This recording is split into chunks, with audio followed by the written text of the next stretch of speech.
Opinion Mo. Isang oras na programa na magbibigay daan sa mga samot-saring opinyon, kuro-kuro, reaksyon, pananaw at komento ng taong bayan sa mga napapanahong issue. Opinion Mo. Makabuluhang panayam sa mga personalidad at mga eksperto na pinagmumula ng mga balita o sentro ng mga issue. Opinion Mo. Gagabay sa inyo na makabuo ng naaangkop na pananaw sa mga pangyayari sa loob at labas ng bansa. Opinion Mo. At ngayon, narito ang inyong mga program host.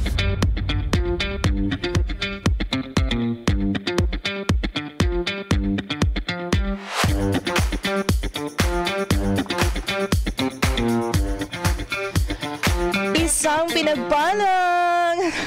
Wait lang, bakit ba talaga ako natatawa palagi pag mag-i-intro na ako?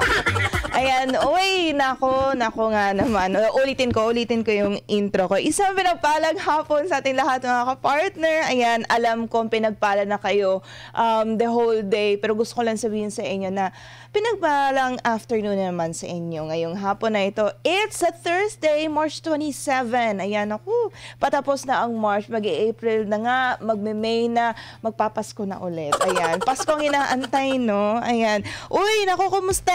Ha? Kumusta kayong lahat? Sa mampanig kayo ng mundo, alam ko na inaantay nyo palagi ang programang Opinion Mo. Ay, naks naman. Ayan, uy.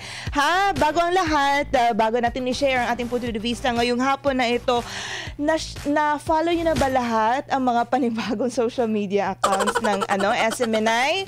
Kasi di ba nga, ginugurgur nga yung mga social media namin. Na-follow nyo na ba lahat ang mga panibago naming mga mga panibago namin mga social media? Ayan, kung hindi nyo pa na-follow lahat, ayan, i-check nyo sa phone nyo, i-tap nyo sa phone nyo. Ayan, Pulso ng Bayan, i-follow nyo yan ha. Ayan, Nightline News, ayan, i-follow nyo din yan. News Blast, tsaka SMNI, Gikan sa Masa para sa Masa. And kung sa YouTube, DZAR 1026 News. And sa Facebook din, DZAR 1026 Highlight News. Ayan, kahit paulit-ulit tayong gagawa ng social media, laban lang. Ayan, diba? So anyway, ayun na nga, always nating ipinapaalala sa inyo na i-share nyo sa mga friends and family nyo ang iyong ang link ng programang ito. Kasi hindi pwedeng kami-kami lang. Dapat tayong lahat, no? Napapanood ang programang Opinion Mo. Hindi, ang selfish, no? Opinion Mo lang sinabi. Hindi, lahat ng programa, kung finalo nyo lahat ng social media namin, magiging updated kayo sa news, not just for DZAR 1026 Sunshine Radio or SMNI Radio, but also nung sa SMNI News, ha? Para marami tayong masaya, ayan. Para hindi na din kayo mabudol sa ibang news source. Hindi. Anyway, mga kapartner, 20 na friends, family, co-workers nyo, i-share nyo tong link para marami tayong nanonood. Pero eto na nga! Naku nga naman, kasi nga politika. Sabi ko nga matatapos na ang buwan ng March. Mag-April na, mag-May na, election na. Ha? Election, na natin? Mayo. May 12, di ba? So, pipili na naman tayo ng mga panibagong set of officials, no, sa ating bansa, senators, mga representatives sa mga kongresista, mga party list, ayan. Baka maghanap kayo ng president and vice president sa choices. Wala pa, 2028 pa ha. Ang tumatakbo ngayon is mga senador, mga kongresista, party list, mga ganun pa lang. So, ayun mga kapartner. Ano nga ba yung magiging punto de vista natin ngayong hapon na ito, ha?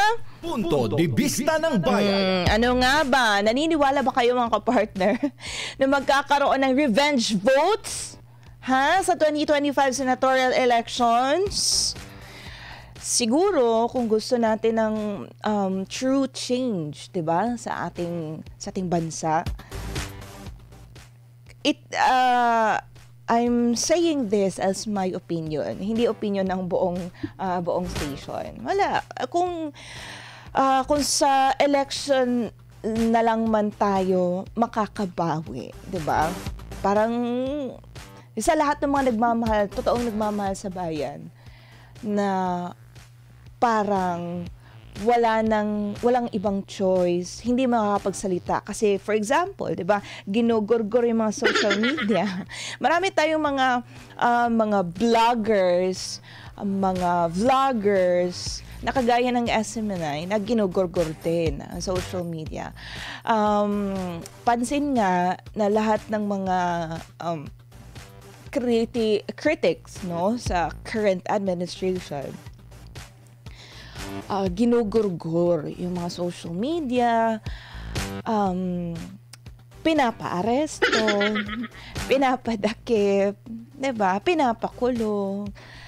So, ano bang magagawa natin to make a change, to make a real change sa ating bansa? Sabi nga ni Kitty, 'di ba? Kitty Duterte, pinakabunsong anak ni PRD, na wag na lang natin silang i-provoke. Sino ba ang ipoprovoke natin? Kasi a lot of experts nagsasabi na parang we are experiencing martial law 2.0. Kasi hindi pwede na magsabi tayo ng against sa current government. Diba? Maraming nagsasabi nga na parang martial law 2.0. Kasi wala tayong masyadong freedom, real freedom to express. Kagaya nung sa mga OFW, 'di ba? Ito, zero remittance week, ikakasal nila bukas. Parang tinatakot na nga sila na baka kung itutuloy nyo 'yan, yung mga privileges nyo as an OFW na binibigay sa national government, baka babawiin, 'di ba? Siguro paalala lang naman, pero paalala lang naman ng current administration sa kanila, isa sa mga cabinet officials, 'di ba? Mga ganon. Pero para na ding, wala, sa akin lang para na ding tinatakot niyo ba kami? No? Parang ganon pag hindi kami sasang-ayon sa inyo. Si Pastor Apollo C. Kibuloy, 'di ba? Staunch critic sa mga pasaway na mga official. Pinakauna talaga NPA, illegal drugs. Saan napunta si pastor ngayon? Politically persecuted. Nakulong. Binuhay yung mga dati nang nabasurang mga kaso. At ngayon nga nakulong dun kahit hindi naman totoo. Alam, 'di ba? Paano ba? Napapaisip kasi ako paano ko sasabihin na hindi ako Mr. Chair?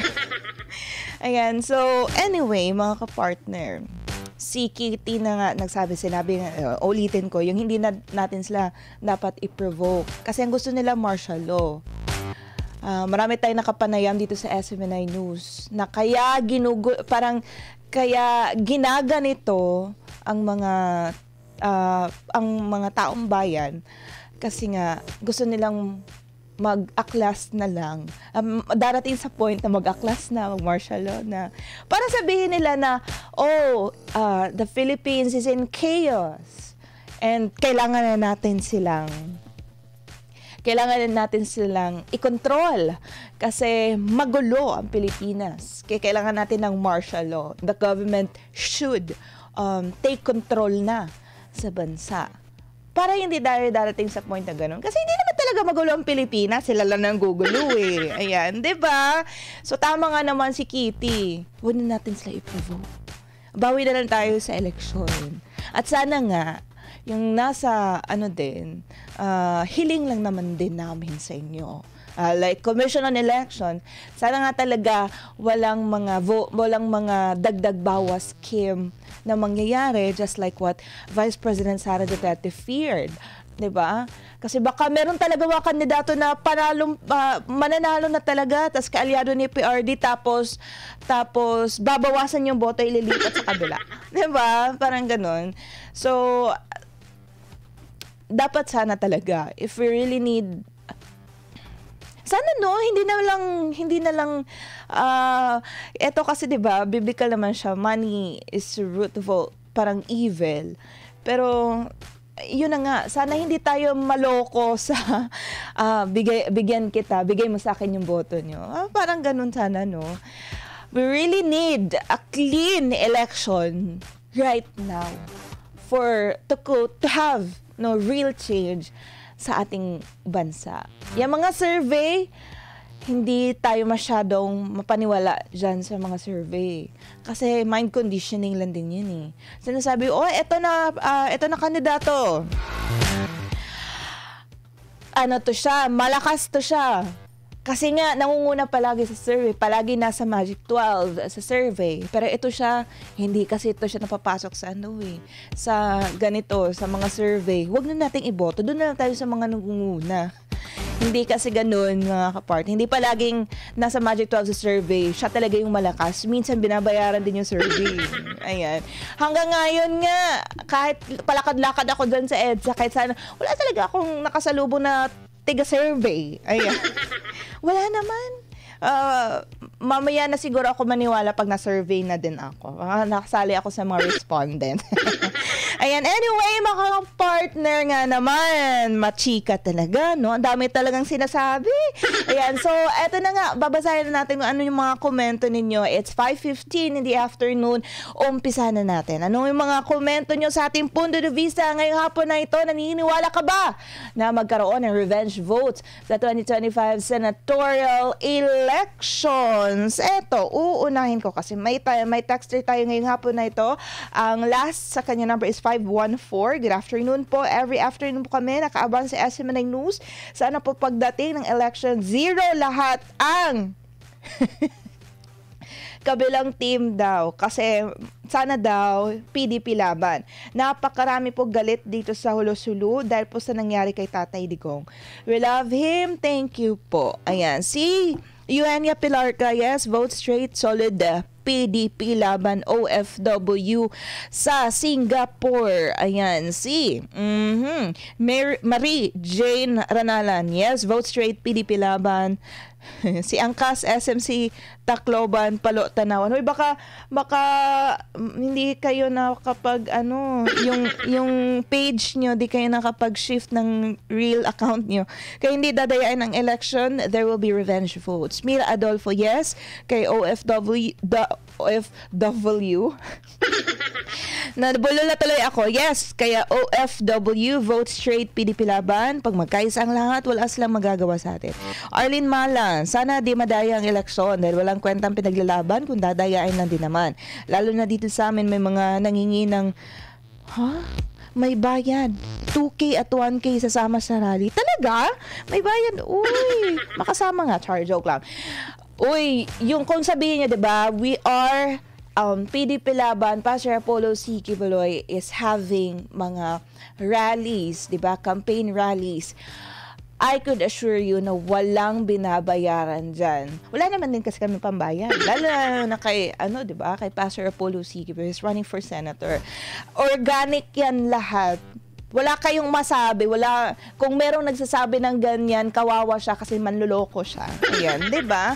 Kasi ako minsan nga din sumasali kami ng although hindi nyo kami palagi nakikita sa mga footage, sumasali kami sa mga rallies. Walang binigyan diyan ng pera para sumali sa Kasi yan din yung minsan ang mali sa atin tayo mga voter, hindi dapat tayo magpaloko din sa mga pabayad-bayad na yan. Sama kayo ng rally, bigyan ko kayo ng pera, ganito, i-vote nyo lang siya or sumama kayo sa rally. Pwede naman siguro sumali sa rally para magkapera. Joke lang. Hindi, dapat talaga hindi ganon. Huwag tayo paloko sa mga pabayad. It's some form of vote buying din kasi yan, di ba? So, for sure, matalino naman ng mga tao. Minsan, tinatanggap yung mga pera, lalo na kung sa bahay pa sila ni-recruit kasi hindi pupunta sa venue. Hindi, naniniwala ko may maraming mga ganyang Pilipino. Bukas na yung kaalaman na sino talagang dapat pipiliin. Siguro meron mga trolls, bayaan mo sila, di ba?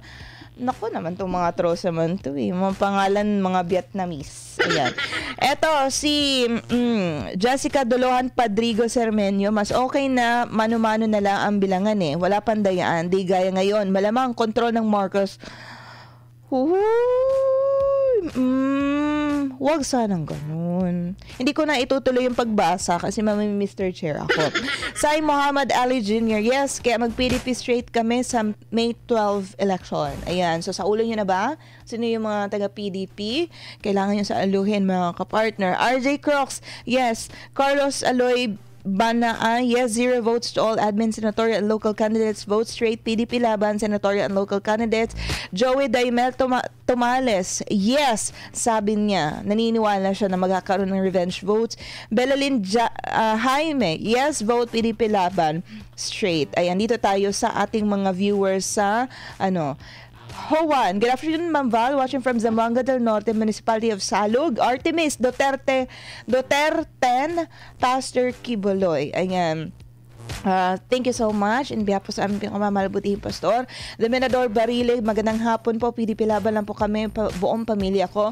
Triple N Suri Vlog. Hindi kami takot. Unang-una, sahod namin. Hindi sila ang nagpapasahod sa amin. Yun na nga din sentimento ng mga OFW eh. Di ba kahapon, ito yung topic natin sa opinion mo. Sinasabi nila, bakit pala? Ano palang meron kung mag-zero remittance week kami? 1 week lang naman yan. Hindi naman mamamatay yung agad-agad. Sa loob ng 1 week, mamamatay agad-agad talaga yung mga kapamilya namin. Meron nga daw, iba, 1 month nga kami nagbibigay. After 1 month nga kami nagbibigay. Diba? So, hindi yan ikamamatay ng... Hindi, desisyon yan sa lahat ng mga sasali. Kunyari, sa zero remittance week. Alam naman siguro nila kung ano yung sitwasyon ng mga pamilya nila. For sure, kinausap yan nila. Yung mga pamilya nila, hindi mo na ako mag-aan kasi bilang pagpapakita ng namin, simpatsya namin, pagpuprotesta, pagkundina namin sa treatment na current administration kay PRD. Diba? Huwag na natin silang pangunahan pa.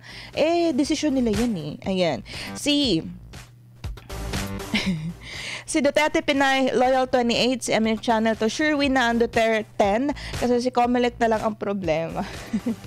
Si Commander Aguila, tanggapin ng tingnan nyo, nabubulan ako ayoda, sinabi ko Ayan, tanggapin ng ayuda at iboto ang matinong kandidato. Sense Clapper, how to determine if a person is a coward? That person always resorts to threats and lies to gain control over the situation. Classic style. Diba? Totoo nga naman. Parang isi-threaten ka na lang nila kasi di ka kaya. At tingnan natin, baka matakot pa to. Kaso yung mga tinatakot, hindi din natatakot sa mga threats. Ayan. Go on. Parang ganon. Go. Bring it on. Parang ganon kasi yung mga tinatakot. So, wala na silang magawa. Igugurgur na yung social media. And then, si Arcelia Zenea, absolutely yes. Commander Aguila, manual election ang mas okay. Si Jason Kapispisan, yung paalala ng gobyerno sa OFW, lalo na bubuisit lang imbis na di sasali sa zero remittance, sasali na.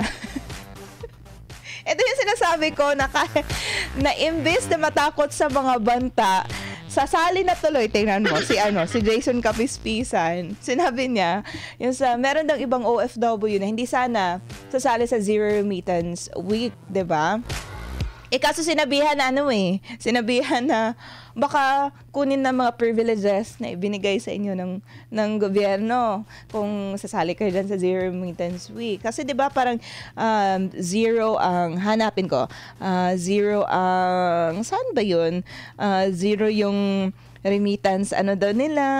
Ayan, saglit ha mga kapartner. Para hindi tayo para mabasa ko talaga siya.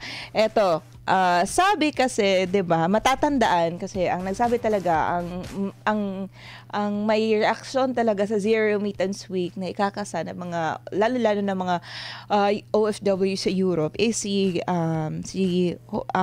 Juan Ponce Enrile, ang current Chief Presidential Legal Counsel. Sabi niya doon, sentro ng kanyang pahayag is sa posible anyang consequences nga nakakaharapin ng mga OFW kung itutuloy yung zero remittance this week. Sa kasalukuyan kasi hindi nagbabayad ang mga OFW ng income tax sa kanilang kinikita sa ibang bansa. Hindi rin anya sila nagbabayad ng travel tax at airport fees.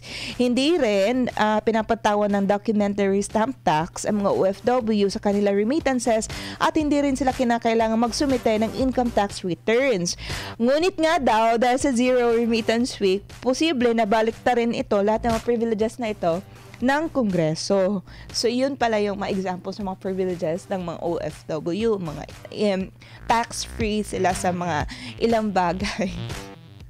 Yun, sabi tuloy, di ba? Sabi ni Jason Gabriel, may banta pala kayo sa amin, nakasali nga sa zero remittance. Di ba, sabi ko sa inyo mga Pilipino, hindi natakot ngayon. Di ba, Marlon? Pakisabi kay Hoy Marlon, muntikan ko na mabasa ang comment mo, ha? Ayan. Ayun, sige. Sino pa ba? Sabi ni at Liza Combis 5565, straight PDP lang daw siya. Anquati 71. Naman, parang nangyari kay Tatay Digong panalo, mga camping, dilawan at mga buaya. Ayan, di pinaupo tapos ngayon tatakbo pa ulit. Asay kayo? Galit na galit siya actually. May inumit ako na words sa comment niya kasi galit na siya. Keith Baluyot, malaking magugulat na lang sila. Sabi ko nga, hindi kayo dapat maniwala sa mga pa-survey kasi magugulat talaga kayo lalo na, ay, ito yung palaging dulo sa survey. Siya pala yung number 1 senator, for example. Mark Anthony Balboa, 9566.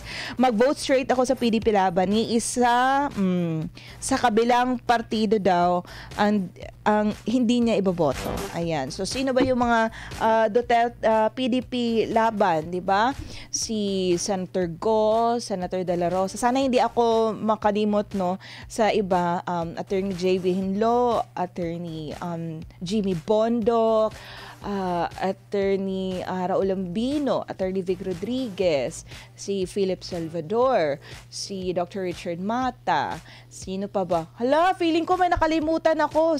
Sino yung sorry naman. And si Pastor Apollo C. Kibuloy. Kulang. Siyam lang na-mention ko. Hala, sorry naman. Wait lang, i-comment down nyo nga kung sino nakalimutan ko. Di ko ma-recall agad-agad ngayon eh. So, eto, si JC ni 5 JL, yes and yes. Ayan, si Anika 29530, yes, pag walang dayaan. Balbino Benitez 5967, yes. Ang Angel Zaldo 3018, ako sa balota ko sila ibabaon. Straight PDP laban lang tayo, nothing else. Huwag nating haluan ng iba. At 41325, sigurado yan. Tuwad lahat ng kalyado ng kangkungan daw pulutin yung ibang mga kongresista na tatakbo ngayong election. Jillian Abuan Barnacha. Yes, Barnachea pala. Walang boboto sa PDP laban lang daw. Wag galit. Sabi ko nga sa inyo wag galit para mabasa natin ang buo yung mga komento ninyo. User, hi 9 BB3S Y4K. Sa tingin ko, may malaking dayaan. Sana naman talaga. Wala talagang magiging dayaan nga, 'di ba? Ihilingin natin 'yan. Hilingin natin 'yan. Sana ipag-pray kaya natin. Alam mo, prayers answer a lot of things. Prayer answers things. Ayan. So, siguro ipagdasal na lang natin ang mga Comelec, mga pag-anon, mga hindi sila madadaya. Ay, yun na nga, magkanalumutan ako. Si Attorney Rolante Marcoleta. Ayan, uulitin natin yung PDP laban na Duterte. Diba? Jimmy Bondoc, De La Rosa, Senator Bato De La Rosa, Senator Bongo, Attorney J.V. Hinlo, Attorney Raul Ambino, Attorney Rolante Marcoleta, Attorney Vic Rodriguez, Philip Salvador, si Dr. Richard Mata, and si Pastor Apollo C. Kibuloy. Ayan. Nangampanya. Hala, baka ma-Mr. Chair, baka maano ako neto kasi nangampanya ako. Ayan. Si Danda Ramos, Duterte po, Vic Rodriguez. Na-mention, Marcoleta. So, diba? Abtik, thank you so much sa nag-comment sa nakalimutan ko. Yuvelin Largo, Marcoleta, ang kulang. Marlon. Ayan. Good afternoon sa inyo. Howan, good afternoon. Nanita Paderon, SWS Service, Senator BG lang at si Bato. Oo nga, loko yan. Mga niloloko lang tayo ng mga ng mga survey na yan. Sila lang talaga. Huy! Marami akong nababasa na vote PDP Laban straight PDP Laban. Agila ng Mindanao, nag-remit kami.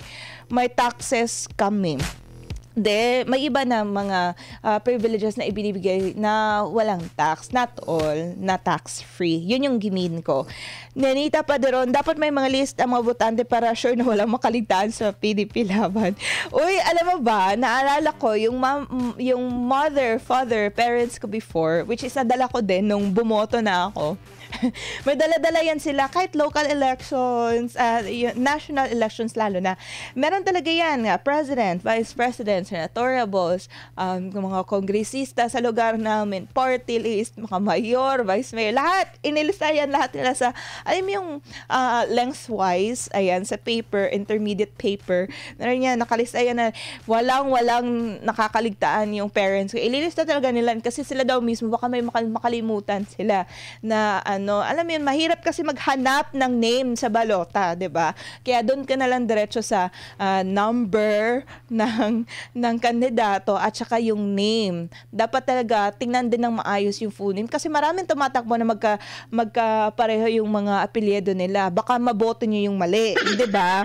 So, doon talaga full name tas number ng kandidato. Hindi ko makakalimutan yan. And the first time na nagboto din ang sister ko, I think meron din siyang listahan. Basta ako, nung first time ko nag-vote, meron din ako listahan. Siguro lahat naman siguro, I mean, almost all Filipinos may dala-dalang listahan, di ba?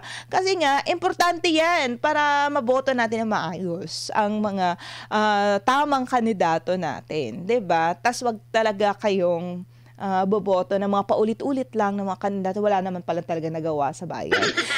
Si Jason Kapispisan, nagbabayad po ng tax sa bansang pinagtatrabahuan nila. Ayun, so nagbabayad nga.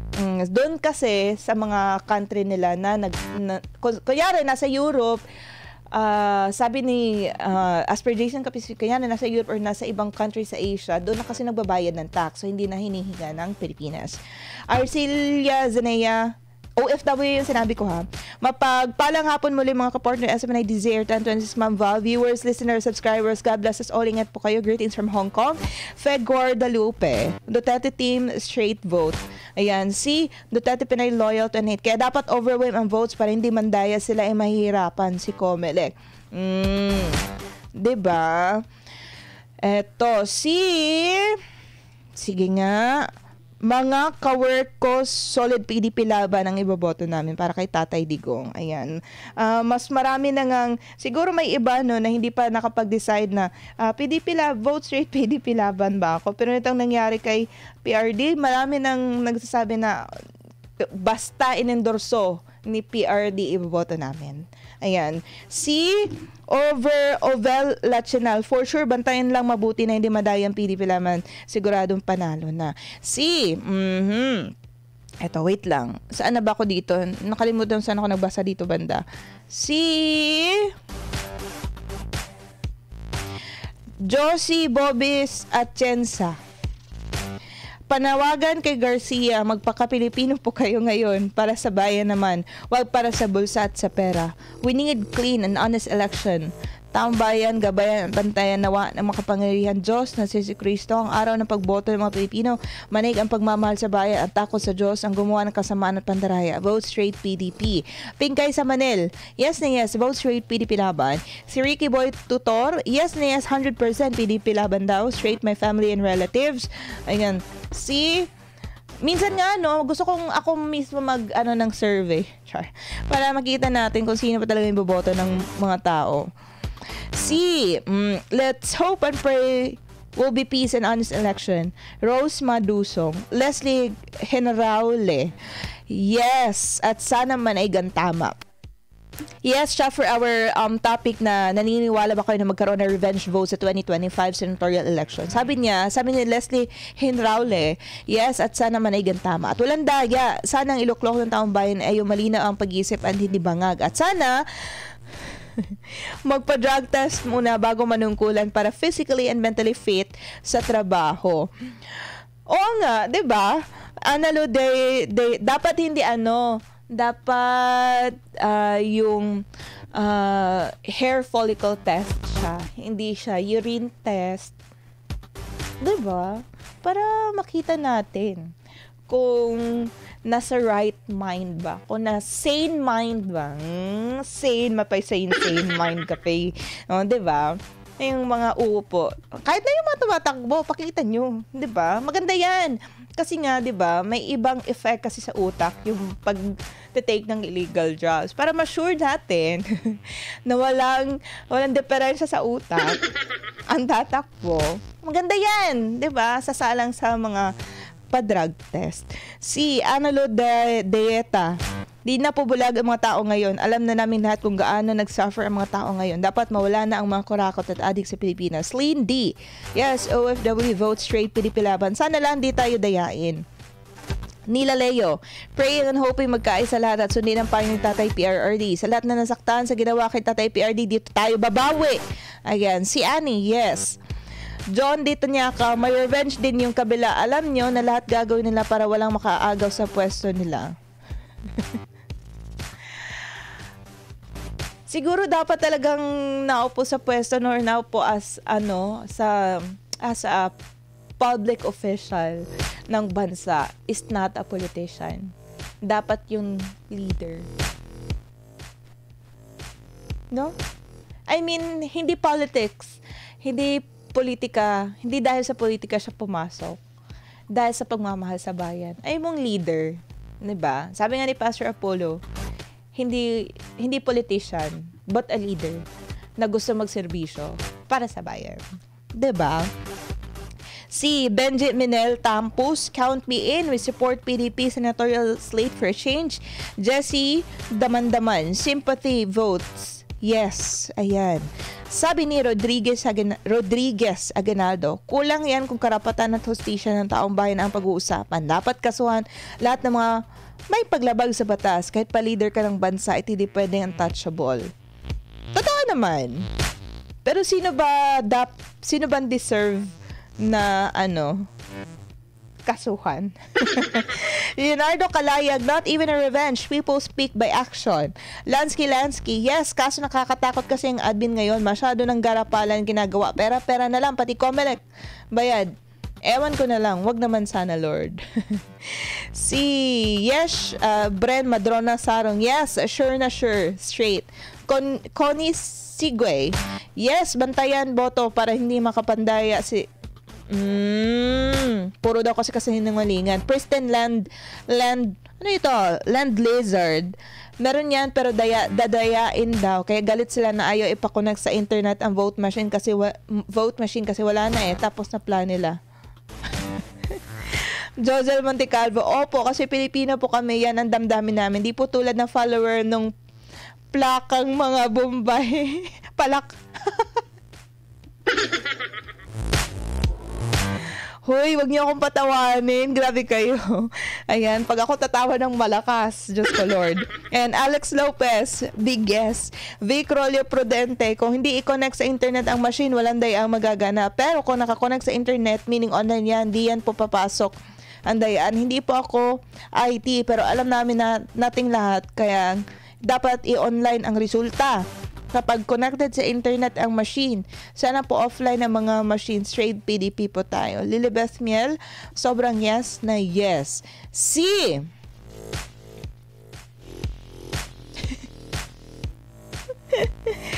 Okay. Ayan. Sabi ni saan na ba ako dito? Hindi ko ba, ayan. Si Crescenciano Prado, maayong hapon Miss Val, vote Team Suka. Bring him home, our beloved Tatay Digong Duterte. Juan Duterte team, papanalohin daw. Duterte Pinay Loyal 28, wag na wag magsingit kasi baka makalusot pa. PDP laban lang, sapat na. Duterte Pinay Loyal 28, ayan, justice for PRD daw. Vote PDP laban straight. Dando Ramos, watching from Zagaray, Bulacan, vote straight PDP. Ayan, kung mahal nyo daw si Tatay Digong at VP Sara, solid Duterte 10.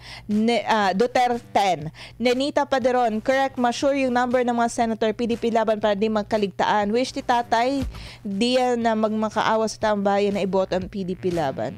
Wish ni Tatay D. Yan. na magmakaawa sa tambay na iboto ng PDP laban. Duterte Pinay, adik. Sino bang adik? Si Jason Kapispisan. Ayan. Oy, thank you so much ha sa pag-point out sa inyong mga gustong iboboto. We're very much grateful. At sa lahat ng mga supporters ni Pastor Apollo C. Kibuloy, yung mga hindi naniniwala sa mga inaakusa sa kanya na mga kaso. Ayan, thank you so much sa inyong mga suporta. Grabe. We're very much grateful po sa inyo in behalf po sa aming pinakamamahal at butihing pastor. At marami din, alam niyo mga kapartner, may mga nakikita tayo na, may makikita na mga random na mga posts ng mga, civilians, mga Pilipino, kapwa Pilipino natin. Sinasabi nila, before daw, hindi nila feel si Pastor Apollo C. Kibuloy kasi nga marami daw claims with regards to words of God, 'di ba? Well, opinion niya 'yan, 'di ba? You're entitled to your own opinions. So, pero daw nung nangyari daw yung KOJC siege, nakikita daw nila na bakit parang na-twist yung yung impression nila kay Pastor Apollo. Kasi nga daw, kung totoo na rapist siya, kung totoong parang ganun, di ba, yung mga inaakusa sa kanya na mga kaso. Kasi yun palaging sinasabi nila eh. Wala siguro silang maisip na ibang ikaso. Kasi feeling nila strong na siya na, mapanira siya na mga kaso, mapanira sa pangalan ng isang tao, pero actually, hindi yan mga totoo nga. Kasi nga, yung ganyan lang naman din yung kinaso nila before. Pero 2020, nabasura na yung mga kaso yun eh. Kasi nga wala ngang substance, walang enough na proof na ganyan ang nangyari. Eh yung mga nag-akusa pa pag kina-cross-examine ng mga attorney ng kampo ni Pastor Apollo C. Hindi na nga maayos makasagot eh. Utal-utal nga eh. Di nga yung affidavit niya na pinirmahan, tsaka yung sinasabi niya during the trial, magkaiba. Abay, ikaw atang manloloko, B. So anyway, 'di ba?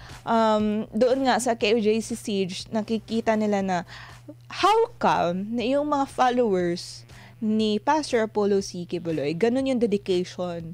'Di ba? Willing to die, willing to defend the Pastor Apollo kung hindi talaga siya totoong mabuting tao. Wala naman sigurong ganun. Kasi nga daw, kahit nga daw, yung mga, kunyari, nangyari daw yun sa current administration, mga officials ng current administration, hindi daw, mangyayari yun na ida-defend ka hanggang dulo.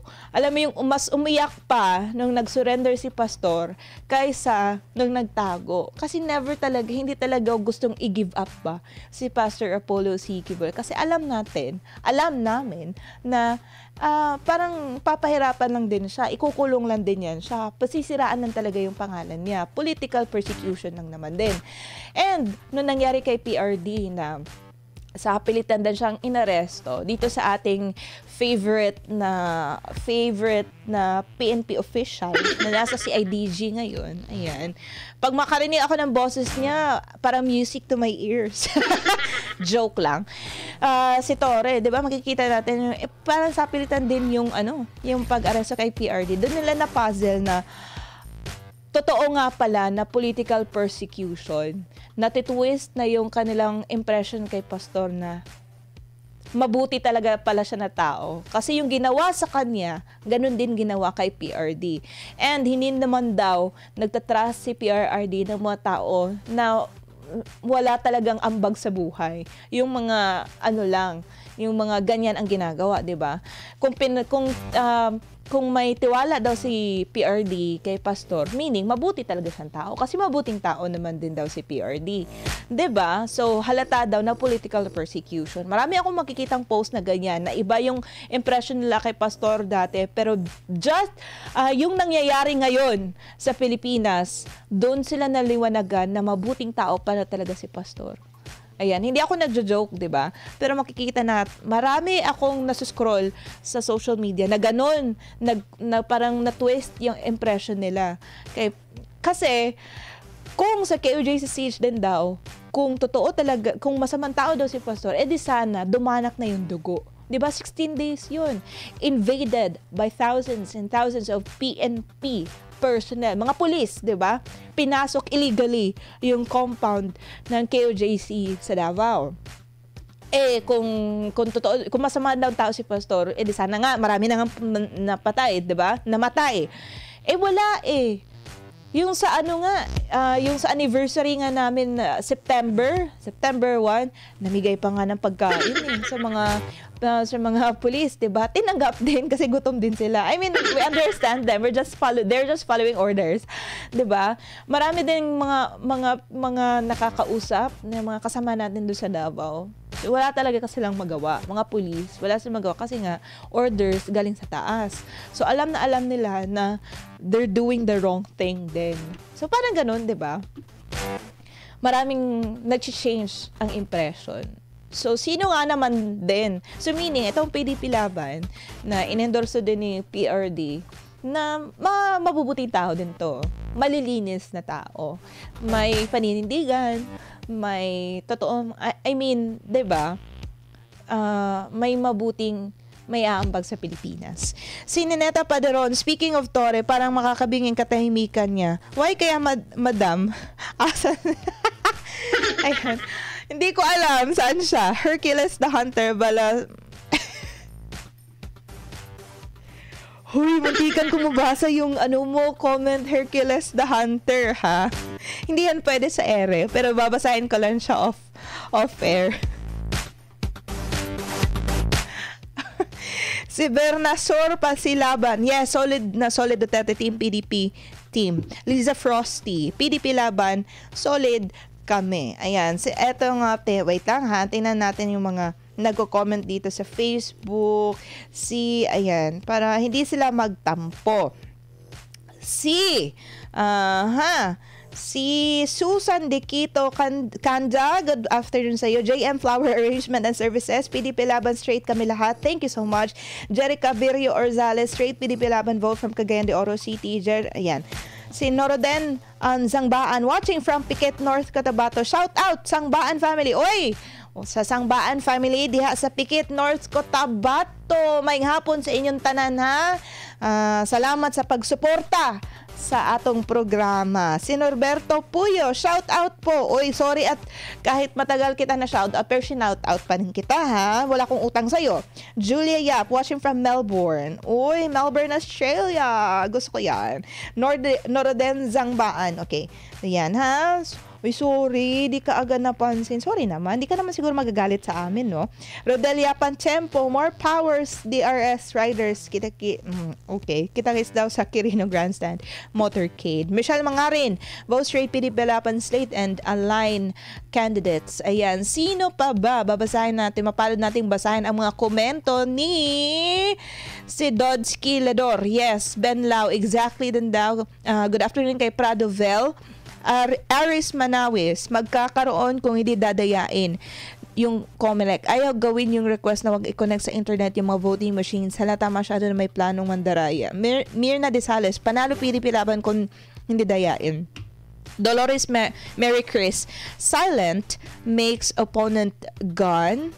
Ayan, paano? Gone crazy. It's better that way. Face the wrath. Neil Carlos Dominis Guerino. Yes po, pag walang dayaan na mangyayari. Fritz Rizan Hajerul. Ayan. Good afternoon sa iyo. Cinco Marquez Janilin. Yes na yes din siya. Zeteg Briggs. Ayan, sabi ko na nga, pinapahirapan niyo kami. Mga German ba kayo? Ang mahirap ng pangalan niyo, ha? Kailangan po bang i-memorize yan? Oo naman. Ayan. Ha, may listahan ka dapat. June Policarpio. Good afternoon, Char. Ati 8 ayoko na nga basahin mga pangalan ninyo. Yes, possible gagawin talaga ng mga kalaban mandaraya ngayon pa lang, kampante na sila na naninervyos daw ang PDP team. Ayan. Si Reggie San, yes, pero baka dayain. Yun talaga concern ng mga tao, no? Richard Celeste, yes, naniniwala sa revenge vote. Kaso lang, nangangamba na baka manipulahin and dayain ang resulta at mahak katulad ng sinabi ni Attorney Respicio, kaya ganun-ganun na lang ipagyabang ng mga kalaban na makukuha daw nila ang 12-0 pabor sa kanila. Pero kung malinis ang eleksyon, sigurado ilalampaso and overwhelming magiging lamang ng PDP laban. Okay. Linda Garap Simpson, naniniwala ako pero paano ba naman? Yun na nga ayun na nga. Yung mga ano talaga, yung mga vote buying nga daw. Jofin Chris, yes. Ayan, Placido Penitente, as long as hindi dayaan ng COMELEC ang resulta, malaking budget daw ng mga kalaban para dayaan ang eleksyon. Ginawa na ng tatay niya yan. Si Atsiv Inos, yes, if no magician sa COMELEC. Ito talaga sentimento ng mga tao, no? I mean, ako man din, yun man din yung sentimento din natin, no, na baka dayain. Pero sana, grabe naman kung ayaw nyo ng yung mga totoong leader sa bansa, 'di ba? Gusto niyo talaga yung mga pinapahirapan kayo na kayo lang, mga elites lang, ilang libo, ilang hundreds lang ng mga tao ang nakakabenepisyo. Hindi niyo ba gusto na ilagay yung iluklok sa pwesto yung totoong mga tao talaga na magsiservisyo talaga para sa bayan, hindi for themselves. 'Di ba? Kinangkita naman siguro natin na apakabobo niyo na talaga or napakalasing nyo sa pera, sa power, if hindi nyo yan nakikita. Yung mga nangyayari ngayon, yung mga panggigipit, halata naman diba? Naku na lang, ewan ko na lang talaga kung kahit nga mga post ng admin, diba? Current administration, mga official posts nila, hinahahanga ng mga tao. Tapos ang ending, tapos darating ang eleksyon, sila yung mananalo. Di ba halatang dayaan na? I mean, grabe kayo. Karma na lang talaga sa inyo ba? Kung gagawin nyo yan sa mga tao. Ano bang gusto nyo mangyari sa Pilipinas? Maging Cambodia na yung parang magkaroon ng war, mag-aaklas na yung mga tao against government or whatever, maging battleground ang mga Pilipino. Gusto nyo ba yung ganun? Pero I mean, we have the Almighty Father in heaven. I always believe na andyan yung makapangyarihang Ama. He sees things, He sees everything, and ayaw niya naman siguro din na yung mga nagdarasal sa Kanya na maging mabuti ang isang bansa. For example, like the Philippines, maraming nagpe-pray, diba, na sana maging okay ang Pilipinas. I don't believe na hindi yan nakikita na makapangyarihang Ama sa langit. And if we do believe in Him, it could be, no, na medyo matagal yung answers, medyo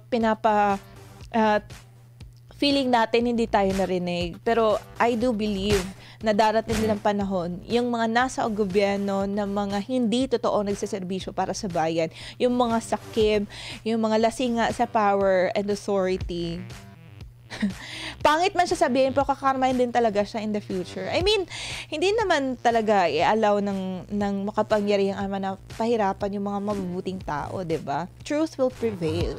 Yan nga palaging bilin sa amin ni Pastor Apollo C. Gibola. We don't have to worry for him daw na nakakulong nga siya ngayon, diba? Makikita niyo naman,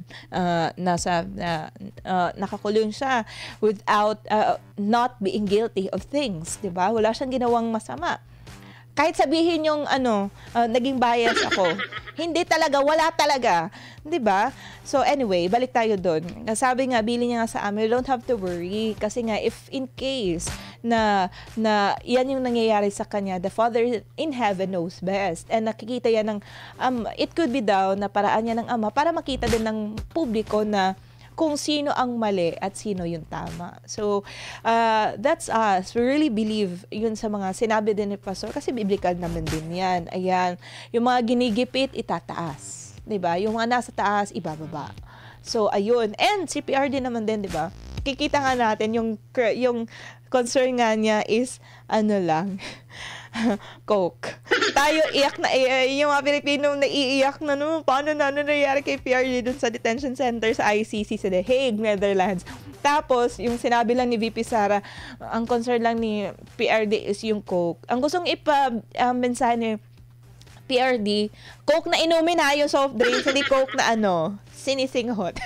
Hindi. Yun, tapos yung sinabi ni, bale yung message ni PRD, we don't have to worry sa kanya doon. 'Di ba? Kaya, kasi nga naman, halata naman na political persecution lang din. Alam natin na huhustisyahan din sila. Ayan. And, ano yan?